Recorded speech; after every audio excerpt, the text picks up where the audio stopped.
The stars looked peaceful through the viewing window of the UES Sentinel, but Captain Daniel Harper knew that peace was about to shatter.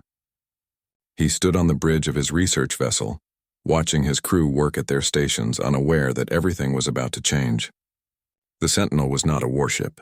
It had no weapons, no shields, nothing that could protect it in a real fight. It was built for exploration and science, designed to study distant worlds and make contact with alien species. Harper had commanded this ship for 3 years, and in all that time, they had never faced any real danger. The communications officer suddenly straightened in her chair. Her name was Betty Sullivan, a young woman from Earth who had joined the crew fresh out of the academy.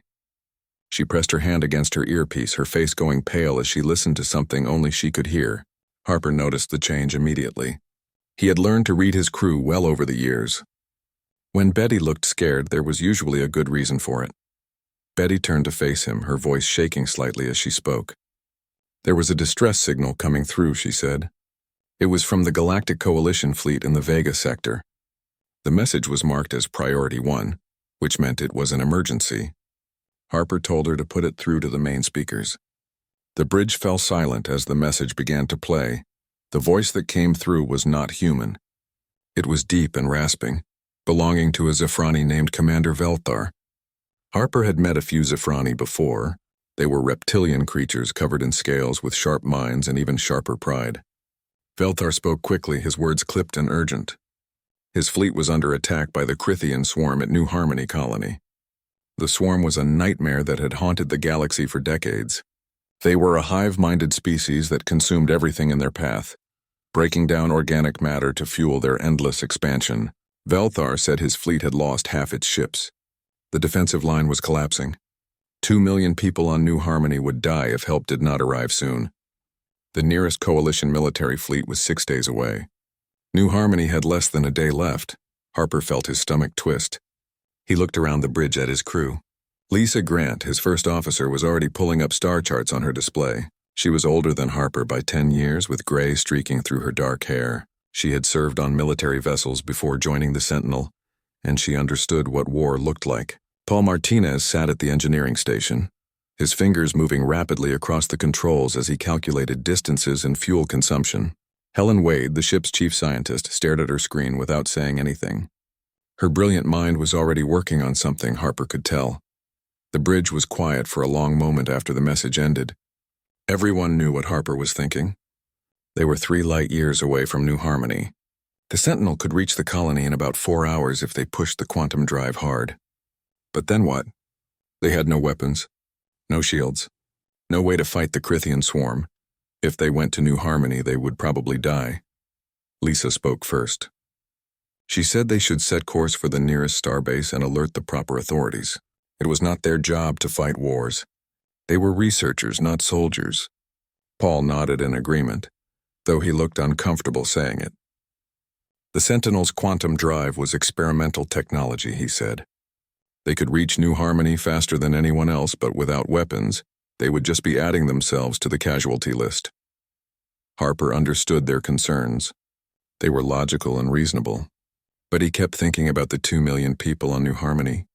3,000 of them were human colonists who had left Earth seeking a new life. He thought about the families, the children, all waiting to die because no one could reach them in time. He called for a vote. It was not standard procedure for a starship captain to let his crew vote on orders, but Harper had always believed in giving his people a voice.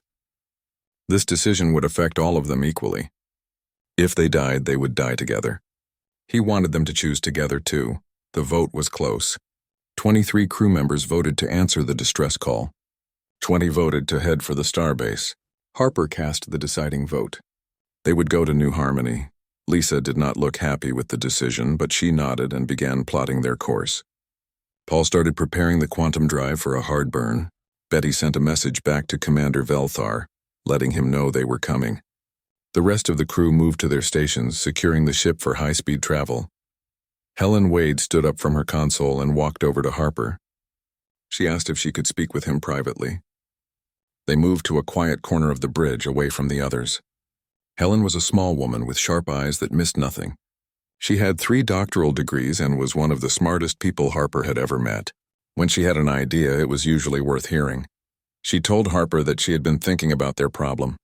They had no weapons, that was true, but they had something else. The quantum drive that powered the Sentinel was more than just an engine.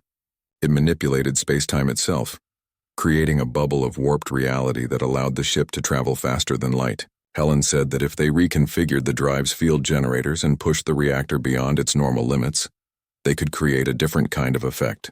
Instead of a stable bubble for travel, they could generate an unstable quantum disruption field. Harper asked what that would do. Helen explained that anything caught in the disruption field would be torn apart at the molecular level. The bonds that held matter together would simply stop working.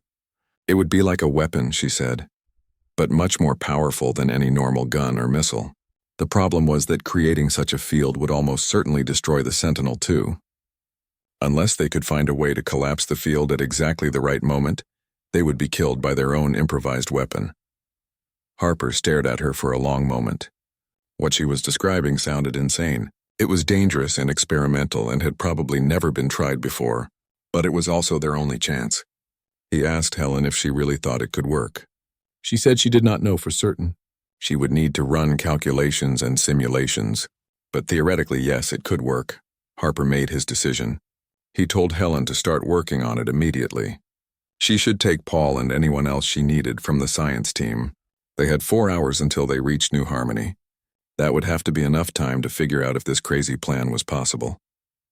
As Helen hurried back to her station, Harper returned to his command chair. He watched the stars begin to blur and stretch as the Sentinel jumped to faster-than-light speed. Somewhere ahead of them, millions of people were fighting for their lives. The Sentinel was racing toward them, an unarmed research ship flying into a war zone with nothing but a desperate idea and the courage of its crew. Harper knew the odds were against them. They would probably fail. They would probably die. But they had to try, because that was what humans did. When someone called for help, you answered. Even if you had no weapons, even if you had no shields, you answered the call anyway. The 4 hours passed faster than anyone wanted. Helen Wade had barely looked up from her console during the entire journey, her fingers flying across the keyboard as she ran calculation after calculation. Paul Martinez had joined her, along with 2 other engineers from the lower decks. They worked together in intense silence, occasionally muttering to each other about power ratios and field stability. Captain Daniel Harper watched them work while trying to ignore the knot of fear growing in his stomach. Everything depended on whether Helen's theory would actually work in practice. Lisa Grant stood beside Harper's chair, her arms crossed. She had not said much since they made the jump to faster-than-light speed. Harper knew she was still angry about the vote, still convinced they were flying toward their deaths for no good reason. But Lisa was a professional. Whatever her personal feelings, she would do her duty. That was one of the many reasons Harper valued her as his first officer. Betty Sullivan broke the silence. She announced that they were approaching the edge of the New Harmony system. Harper ordered her to drop them out of quantum speed. The ship shuddered as it transitioned back to normal space. The view through the forward window changed instantly. The peaceful blur of stretched starlight was replaced by something terrible. The battle was worse than Harper had imagined. Hundreds of ships filled the space around New Harmony, locked in desperate combat. Explosions bloomed everywhere, bright flowers of destruction that faded as quickly as they appeared. The Coalition fleet was easy to identify. Their ships were sleek and metallic, built with clean lines and elegant curves. They fired weapons that looked like streams of blue and green energy, lancing through the darkness toward their enemies. The Crithian swarm was something else entirely. Their ships did not look like machines at all. They looked alive, massive organic constructs that pulsed and writhed as they moved. Some were the size of office buildings. Others were as large as small moons. They were colored in sickly shades of brown and purple, their surfaces covered in what looked like veins and membranes. When they fired their weapons, it was not clean energy beams. Instead, they launched chunks of living matter that exploded on impact, or sprayed acid that ate through metal hulls. Harper could see that the Coalition was losing. For every Crithian bioship that exploded, 2 more Coalition vessels were torn apart. The defensive formation around New Harmony was collapsing inward, being pushed back toward the planet itself. Soon the swarm would reach the colony world, and then those 2 million people would have no hope at all. The communications panel lit up with an incoming call. Betty put it through without being asked. Commander Velthar's face appeared on the main screen. He was exactly as Harper had imagined. Reptilian features covered in dark green scales with bright yellow eyes that seemed to glow in the dim light of his bridge. Those eyes widened when he saw Harper. Velthar demanded to know what the Sentinel was doing there. Why had a human research vessel entered an active war zone? Where were their weapons? Where were their shields? His voice was harsh with disbelief and frustration. Harper kept his voice calm and steady. He told Velthar that they were there to help. They had a plan that might work, but it required the Coalition fleet to fall back to specific coordinates. He transmitted the location data as he spoke. Velthar stared at him like he had gone insane. Fall back? Velthar snapped. They were already retreating. They had been retreating for 6 hours. And what possible plan could an unarmed civilian vessel have? What could the Sentinel do that his entire fleet could not? Harper did not answer the question. He simply told Velthar to trust him and to get his ships clear of the coordinates he had transmitted. Then he cut the communication channel before the commander could argue further. Harper turned to his crew. He spoke over the ship-wide intercom, his voice reaching every deck and every compartment. What they were about to attempt had never been done before, he said. The odds of success were low. The odds of survival were even lower. But if it worked, they would save millions of lives. He told them all to brace themselves and to prepare for whatever came next. Helen Wade moved to stand beside Harper. She looked exhausted but focused. She explained to the bridge crew exactly what was going to happen. The quantum drive would be reconfigured to generate a massive disruption field instead of a stable travel bubble. They would push the reactor to 140% of its normal operating capacity. The field would expand outward from the Sentinel in all directions, tearing apart anything it touched at the molecular level. But the field would also try to tear apart the Sentinel itself. They would need to collapse the field at precisely the right moment, pulling it back into the drive core before it destroyed them. The timing would need to be perfect. If they collapsed it too early, the weapon would not be strong enough to damage the swarm. If they collapsed it too late, the Sentinel would be ripped to pieces. Lisa asked the obvious question. What were the chances of getting the timing exactly right? Helen was quiet for a moment before answering. About 40%, she said. Maybe less. Lisa shook her head but said nothing more. Paul reported that the drive modifications were complete. They were ready to begin the power increase whenever Harper gave the order. Greg Foster, the navigation officer, had plotted their approach vector. It would take them straight through the heart of the Crithian formation. They would be exposed to enemy fire the entire way.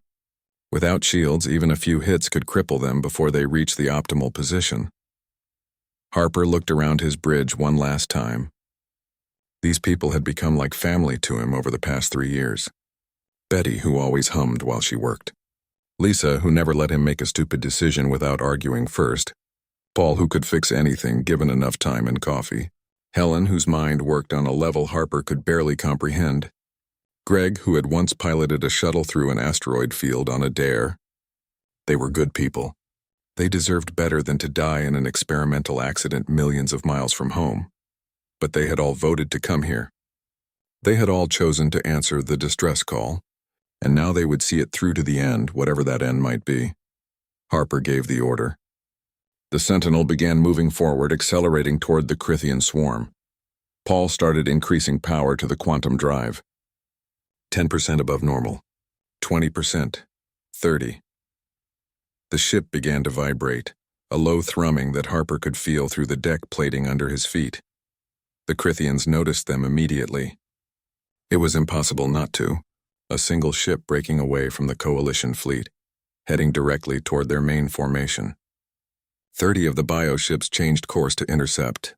They moved with frightening speed, their organic hulls rippling as they adjusted trajectory. On the Sentinel's bridge, alarms began to sound. Paul called out power levels. 50% above normal, 60, 70. The vibration was getting stronger. Coffee cups rattled on consoles. The lights flickered. Somewhere below deck, something made a loud cracking sound. Helen watched her instruments with absolute focus. The quantum field was beginning to form around the ship. It was invisible to the naked eye, but her sensors could detect it. The fabric of space-time was warping, becoming unstable. Reality itself was starting to bend under the strain. The Crithian bioships opened fire. Organic projectiles and streams of bioplasma streaked toward the Sentinel. The first impacts shook the ship violently. Warning lights flashed across every console. Betty reported hull breaches on Deck 4 and Deck 7. Casualties were coming in. 3 crew members dead, 7 injured. Harper gripped the arms of his command chair. He kept his eyes fixed on the forward window, watching the Crithian ships grow larger as the Sentinel closed the distance. They were committed now. There was no turning back. They would either succeed or they would die trying. Sometimes Harper thought that was all anyone could do. Keep moving forward. Keep fighting, even when you had no weapons. Even when you had no shields. You kept going anyway because people were counting on you. Because it was the right thing to do. Because you were human and humans never gave up. The Sentinel plunged deeper into the Crithian formation like a knife cutting through rotting flesh. All around them, the bioships swarmed and pulsed, their organic weapons firing continuously at the lone human vessel. Each impact sent shockwaves through the ship's hull. Metal groaned and buckled. Sparks exploded from damaged consoles. The smell of burning electronics filled the bridge. Captain Daniel Harper could taste copper in his mouth. He had bitten his tongue without realizing it. Paul Martinez was shouting over the chaos, calling out power levels as the quantum drive climbed higher and higher. 90% above normal capacity, 100%, 110. The reactor housing was beginning to show stress fractures. Warning indicators covered his screen like angry red insects. He rerouted coolant systems and adjusted containment fields with desperate speed, buying them seconds of stability at a time. Sweat poured down his face. His hand shook but never stopped moving. Lisa Grant coordinated with the engineering teams on the lower decks. Every system that was not absolutely essential had been shut down. Life support was running at minimum levels. The air on the bridge was already getting stale and hot. Gravity fluctuated as power was diverted from the artificial gravity generators. For a moment, Harper felt his stomach lurch as he became momentarily weightless before the gravity snapped back on. Helen Wade sat perfectly still at her station, her eyes fixed on her instruments with laser focus. The quantum field was expanding around the Sentinel now, growing larger with each passing second. Her sensors showed reality itself beginning to warp and twist. Space was not meant to be bent this way. The laws of physics were being pushed to their breaking point. She could see the mathematical models scrolling across her screen, elegant equations that described something terrible and beautiful at the same time. Another barrage of Crithian weapons struck the Sentinel. The entire ship lurched sideways. Betty Sullivan was thrown from her chair, hitting the deck hard. Greg Foster grabbed his console to keep from falling. One of the main view screens shattered, spraying glass across the bridge. Harper heard someone scream from somewhere below. The damage reports kept coming in. Hull breaches on decks 3, 6, and 9. Fire in the port engine room. Life support failing in sections of the crew quarters. Paul's voice cut through the noise. 120%. The reactor was approaching critical levels. They had maybe 2 minutes before it would fail completely, turning the Sentinel into a radioactive tomb drifting through space. Harper could hear the ship groaning around him, metal and composite materials being pushed beyond their design limits. The Sentinel was tearing itself apart from the inside out. But they were almost in position. Greg confirmed they had reached the optimal coordinates, right in the heart of the Crithian formation. Bioships surrounded them on all sides now, close enough that Harper could see details on their organic hulls through the windows, pulsing veins carrying whatever passed for blood in these creatures. Membrane-covered openings that might have been weapons or organs. The bioships were so alien, so wrong, that looking at them made Harper's skin crawl. 130%. The quantum drive was howling now, a sound that should not have been possible in the vacuum of space but somehow was. It resonated through the hull, through the bones of every crew member. It was the sound of reality screaming. Helen called out that they were approaching the trigger threshold. The quantum field had grown large enough. It was time. She looked at Harper, waiting for the final order. Her finger hovered over the activation key. In her eyes, Harper could see fear mixed with determination. She knew what was about to happen. They all did. This was the moment where they would either save millions of people or die trying. Harper gave the order. Helen pressed the key. The quantum disruption field exploded outward from the Sentinel in a sphere of invisible destruction. The effect was instantaneous and horrifying. The Crithian bioships caught in the field simply stopped being ships. Their organic hulls lost molecular cohesion and came apart like sandcastles hit by a wave. Massive structures that had existed moments before became clouds of organic particles, drifting apart in slow motion. There was no fire, no explosion in the traditional sense. The bioships just dissolved into their component atoms. 30 Crithian vessels died in 3 seconds. The hive mind that connected them all must have felt the loss like having 30 limbs severed at once. The remaining bioships recoiled in confusion, their attack pattern collapsing into chaos as they tried to understand what had just killed so many of their number. But the disruption field was still expanding. It had destroyed the Crithians, but now it was going to destroy everything else too, including the Sentinel, including the Coalition fleet, including New Harmony itself if it was not stopped. Harper shouted for Paul to initiate the collapse sequence. This was the moment Helen had been most worried about. They needed to reverse the quantum drive's polarity, pulling the disruption field back into itself before it consumed everything. But the timing had to be perfect. Too early, and the field would simply reform and continue expanding. Too late, and the field would reach critical mass, becoming self-sustaining and impossible to stop. Paul executed the sequence. His hands flew across his console, entering commands faster than most people could read. The quantum drive fought him. It wanted to keep expanding, to keep tearing reality apart. Forcing it to reverse was like trying to stop a landslide with your bare hands. The power requirements were enormous. The reactor, already pushed to 140% capacity, began to overload. Alarms screamed. Red lights flashed everywhere. The Sentinel lurched violently as the collapse sequence took hold. The quantum field, instead of expanding outward, suddenly reversed direction and began imploding back toward the ship. Deck plating buckled upward in some places and compressed downward in others. Bulkheads twisted and warped. Conduits burst, spraying coolant and sparks in equal measure. The artificial gravity failed completely. Everyone and everything not strapped down went floating. Helen held onto her console with white knuckles, her eyes never leaving her instruments.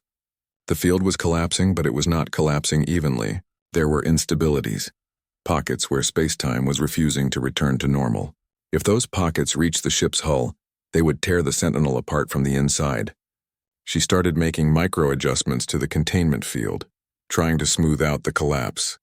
But it was like trying to juggle chainsaws while riding a roller coaster. For 3 seconds that felt like 3 hours. The outcome hung in balance. The quantum field pulled back toward the drive core, shrinking rapidly but fighting every millimeter. The Sentinel spun out of control, tumbling end over end through space. Harper was thrown against his restraints hard enough to bruise. Lisa was shouting something, but he could not hear her over the noise. Betty had managed to crawl back to her station and was holding on for dear life. Greg's console exploded in a shower of sparks that singed his hair. Then, with a sound like thunder being played backward, the quantum field collapsed completely. It imploded into the drive core, which could not contain that much energy. The entire drive assembly exploded, blowing out the back third of the engineering section. But the ship survived. The Sentinel was crippled, burning, tumbling through space like a broken toy. But it was intact. Most of it, anyway. The bridge went quiet except for the sound of damage alarms and small fires crackling. Harper gasped for breath, realizing he had been holding it without knowing. His hands were shaking. His heart was pounding so hard he thought it might burst. But he was alive. They were alive. Lisa pulled herself upright using her console. She looked around the bridge, counting heads. Betty was there, bleeding from a cut on her forehead, but conscious. Greg was patting out a small fire on his uniform sleeve. Helen sat very still, staring at her dark console with wide eyes. Paul's voice came through the ship-wide intercom, weak but steady. The quantum drive was completely destroyed, he reported. The reactor was barely contained. They had no propulsion, no power for weapons or shields they did not have anyway. Life support was running on emergency batteries. But the hull was holding. They were not venting atmosphere. The crew was battered but mostly alive. Harper tried to speak and found his voice was not working properly. He cleared his throat and tried again. He asked Betty to get him a line to Commander Velthar. They needed to let the Coalition know they were still here, still breathing, still human. The Coalition fleet moved like a wave of silver through the gap the Sentinel had created. Commander Velthar's tactical mind had immediately grasped what the human ship had given him. A hole in the Crithian formation, 30 bioships worth of empty space and an enemy hive mind reeling from sudden massive losses. He did not waste the opportunity. His ship surged forward with all weapons firing, their blue and green energy beams cutting through the confused swarm like knives through soft tissue. Aboard the drifting Sentinel, Captain Daniel Harper watched the battle unfold on the one functioning view screen that remained on the bridge. The screen flickered and jumped, its image distorted by damage to the ship's systems, but it was enough to see what was happening. The Coalition was winning. Actually winning. Ships that had been retreating in desperate disorder minutes ago were now pushing the Crithians back, exploiting the chaos and fear that the quantum disruption had created. But the Sentinel was dying. The ship tumbled slowly through space, powerless and dark. Emergency lights cast everything in a dim red glow that made the bridge look like something from a nightmare. Small fires still burned in places where the automatic suppression systems had failed. The air was thick with smoke and the acrid smell of burned plastic. Every breath hurt Harper's lungs. Lisa Grant was moving through the bridge, checking on each crew member in turn. Betty Sullivan had a nasty gash on her forehead that Lisa wrapped with a medical bandage from the emergency kit. Greg Foster had burned his hands on his exploding console. Helen Wade had not moved from her station, sitting very still and staring at nothing. Lisa touched her shoulder gently and Helen blinked, seeming to come back to herself. She was okay, she said. Just tired. So very tired. The casualty reports came in from the rest of the ship.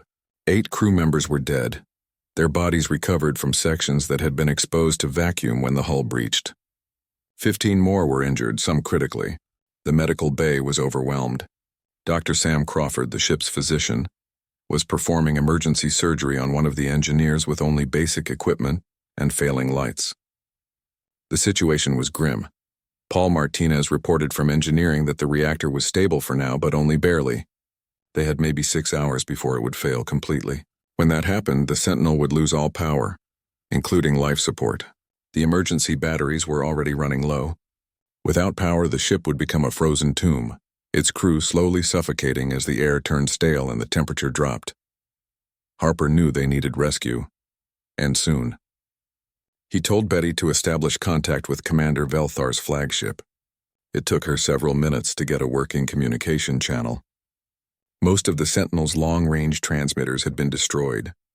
She finally managed to jury-rig a connection using the ship's emergency beacon, boosting its signal strength beyond recommended levels. The transmission would be one-way only. They could send messages but not receive responses. When Velthar's face appeared on the damaged screen, the Zafrani commander looked different than before. His yellow eyes were wide with something that might have been awe.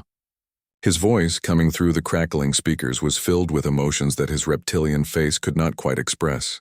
He said that what the Sentinel had done was the bravest and most insane tactical maneuver he had witnessed in 30 years of military service.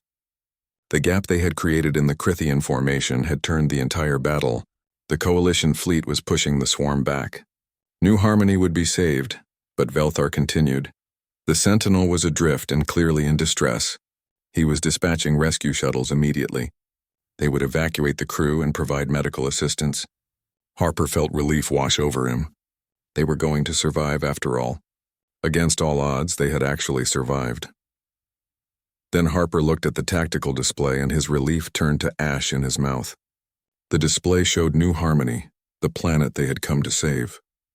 Its orbital space was crowded with civilian evacuation ships, thousands of small craft trying to get people off the surface before the Crithian bioships broke through. The evacuation was chaotic and slow. Most of the civilian ships were not designed for rapid deployment. They were lumbering cargo haulers and passenger liners, moving at a crawl compared to military vessels. If the Coalition rescue shuttles came to the Sentinel now, that would mean fewer shuttles available for the civilian evacuation. It would mean people left behind. It would mean deaths that could have been prevented. Harper made his decision in an instant. He told Velthar to negative the rescue shuttles. The commander should divert all available craft to New Harmony for civilian evacuation. The Sentinel's crew would wait.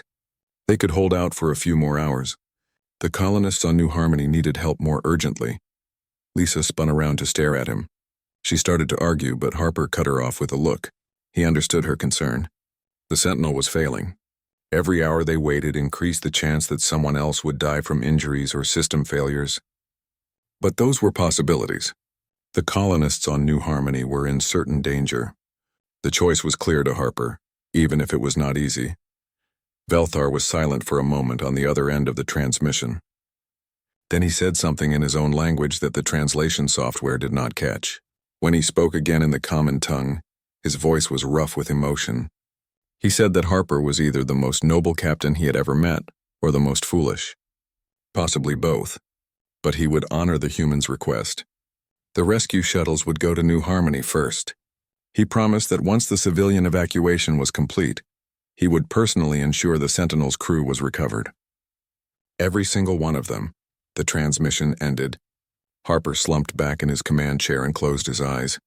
He heard Lisa moving beside him, her footsteps heavy on the metal deck. She sat down in her own chair with a sigh. For a long moment, neither of them spoke. Then Lisa said that she hoped he knew what he was doing. Harper opened his eyes and looked at her. He told her honestly that he had no idea, but it felt like the right thing to do. The next 6 hours passed with agonizing slowness. The Sentinel's crew did what they could to keep the ship functional. Paul and his engineering team worked miracles, extending the reactor's life support capabilities by cannibalizing other systems for parts. They shut down entire sections of the ship to conserve power. Temperature dropped as heating was reduced to minimum levels. The crew bundled up in emergency blankets and huddled together for warmth. Helen Wade organized the science team to help with repairs. Even though they were researchers and not trained engineers, they followed Paul's instructions and assisted where they could. Betty kept the communication channel open, monitoring the coalition fleet's progress. The battle was still ongoing, but the tide had clearly turned. The Crithians were in full retreat now, fleeing the system with the coalition ships harrying them every step of the way. Greg Foster used the navigational sensors to track New Harmony's orbital traffic. He counted evacuation ships leaving the planet, heading for the safety of nearby star systems. Thousands of ships, hundreds of thousands of people being saved. It made the waiting easier, knowing that their sacrifice was not in vain. In the medical bay, Dr. Crawford did everything possible to keep the injured stable. 2 more crew members died despite his best efforts. Their bodies were wrapped in sheets and moved to the cargo bay, which had become an impromptu morgue. The surviving injured crew members were sedated to reduce their oxygen consumption. Every little bit helped when you were trying to stretch limited life support resources. Harper moved through the ship, checking on his crew. He found them in various states of exhaustion and injury, but their spirits remained surprisingly strong. They had done something extraordinary. They had saved millions of people. That knowledge sustained them through the cold and the fear and the pain. They were proud of what they had accomplished, even if it had cost them dearly. When the coalition rescue shuttles finally arrived, nearly 7 hours after the battle had ended, the Sentinel was barely holding together. The reactor was in its final death throes. Life support had failed in most sections of the ship. The crew had gathered in the few remaining habitable areas, pressed together for warmth in the freezing darkness. But they were alive, battered, exhausted and traumatized, but alive. As Harper walked through the airlock onto the coalition shuttle, he turned back for one last look at his ship. The Sentinel was a wreck, its hull scarred and broken, its lights dark, but it was still there, still intact. It had carried them into hell and brought them back out again. No weapons, no shields, just courage and ingenuity and the determination to do what was right no matter the cost. That, Harper thought, was the human way. 3 months had passed since the Battle of New Harmony, but Captain Daniel Harper still thought about it every day. He stood now in a place he had never expected to be, the Great Council Chamber on Centris Prime, capital world of the Galactic Coalition. The chamber was enormous, a vast circular space that could hold thousands of people. 17 different species had representatives here, seated in sections that accommodated their various biological needs. Some required high heat, others freezing cold. Some breathed oxygen like humans, others needed methane or chlorine atmospheres. The Coalition's technology kept them all comfortable in their designated areas, while allowing them to interact as one unified government. Harper wore his dress uniform, the formal attire of a human starship captain. It felt strange and uncomfortable after months of wearing casual shipboard clothing. Beside him stood the surviving members of his crew. Lisa Grant looked tired but dignified. Paul Martinez kept fidgeting with his collar. Helen Wade stared around the chamber with wide eyes, her scientific mind cataloging everything she saw. Betty Sullivan and Greg Foster stood at attention, trying to look professional despite their obvious nervousness. They were there to receive the Coalition Star of Valor, the highest military honor the Alliance could bestow. It was unprecedented for a civilian crew to receive such recognition, but the Council had voted unanimously. What the Sentinel had done at New Harmony had changed everything. Word of the battle had spread across the galaxy at the speed of light. A human research vessel with no weapons and no shields had entered a war zone and turned the tide of battle through pure creativity and courage. It had become legend. The ceremony was long and formal, filled with speeches in languages Harper did not understand. Each member of the Council stood and spoke about the importance of bravery and sacrifice. They praised humanity's ingenuity and willingness to help others even at great personal cost. Harper tried to pay attention, but his mind kept wandering. He thought about the 10 crew members who had died aboard the Sentinel. They should have been here to receive this honor too. Their families were in the audience somewhere, brought to Centris Prime at Coalition expense. Harper hoped this ceremony would give them some small comfort, though he knew no medal could replace a lost loved one. When it was finally time to present the actual awards, Admiral Kresh came forward. The Vordanian was massive, nearly 8 feet tall and covered in thick gray hide that looked like armor plating. His species were known as the Coalition's finest warriors, proud and fierce in combat. Kresh commanded the entire Coalition military, making him one of the most powerful individuals in the galaxy. He approached Harper and the crew with measured steps that echoed through the chamber. Kresh spoke in a deep voice that needed no amplification to fill the space. He said that for too long, the Coalition had measured species by the power of their weapons and the strength of their shields. The humans had shown them a different kind of strength, adaptability, creativity, the willingness to sacrifice everything for those who could not defend themselves. These were qualities the Coalition needed desperately in these dangerous times. The Krithian swarm was just one threat among many. The galaxy was becoming more dangerous every year. Having allies who could think differently, who could turn civilian technology into weapons, who refused to give up even when facing impossible odds, that was invaluable. One by one, Kresh placed the medals around each crew member's neck. The medals were beautiful things made from a crystalline material that seemed to glow with its own inner light. When it was Harper's turn, Kresh looked him in the eyes for a long moment. The Admiral said something in his own language, then translated it.